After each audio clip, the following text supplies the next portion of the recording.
پیامبر بزرگوار ما با یارایش میگذشتن که یک چوپان در پالوی چراندن رمی خود ذکر خدا میکنه. گفتن پیامبر بزرگوار ما گفتی 1 درجه ثواب، 1 درجه تعیین. پیش رفتن که کسی پل میسازه، گفت درجه از او که بالاتر است، چونو مشغول خود است امایی برای مردم پل میسازه.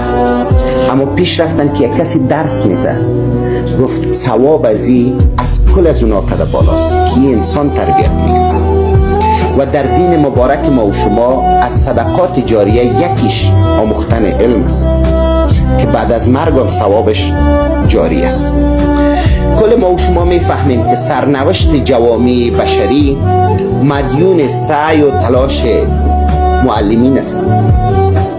اگر جوامع پیشرفت کرده از برکت معلمانش بوده.